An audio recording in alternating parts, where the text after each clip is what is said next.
Et à l'occasion de la sortie du nouveau Hunger Games, je continue de me faire toute la saga Hunger Games. Je rappelle que, en fait, j'avais jamais vu Hunger Games avant aujourd'hui. J'en suis au numéro 2, Hunger Games, l'embrasement. J'ai préféré ce second volet par rapport au premier volet.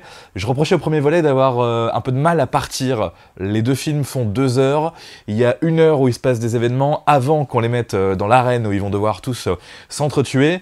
Dans la 1, je m'étais ennuyé durant la première heure. C'est pas le cas du tout de ce numéro 2, où en fait, dans la première heure, on va demander aux deux personnages principaux qui ont gagné les Hunger Games du premier film de faire une tournée dans toutes les districts. Et c'est assez intéressant, c'est assez dur. C'est vraiment un univers particulier, Hunger Games. Il y a quelques références, je trouve, un petit peu à la Seconde Guerre mondiale au niveau de la difficulté de vivre dans ces sociétés de Hunger Games. Et donc la première partie est très intéressante durant cette tournée avec des moments assez difficiles, sans trop de violence. D'ailleurs, tout le film est un petit peu moins violent que la première partie, je trouve.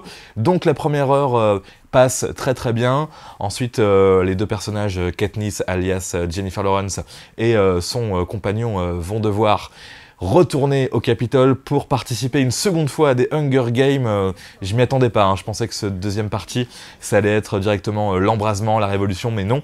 Il y aura bien encore eh bien, une entrée dans cette arène avec le but de devoir survivre. Et c'est un petit peu ce qui m'a agacé d'ailleurs durant la seconde heure, au moment où ils rentrent dans cette arène. J'ai eu un petit peu de mal, je m'ennuyais un petit peu de les voir dans la jungle, se battre, survivre. J'ai un petit peu décroché à ce moment-là, mais après, il va y avoir des événements qui vont changer le cours de l'histoire, je peux vous le dire sans vous spoiler. Ils vont sortir de l'arène, et là, l'embrasement, la révolte va commencer. C'est là où j'ai commencé à réaccrocher au film. Je me suis dit, je veux absolument voir le District 13 qu'on attend tous de voir. Et là, malheureusement, hop, générique de fin.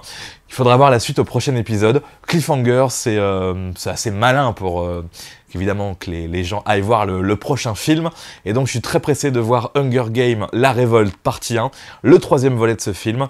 Dans cette prochaine critique, je vous en parlerai. Voilà.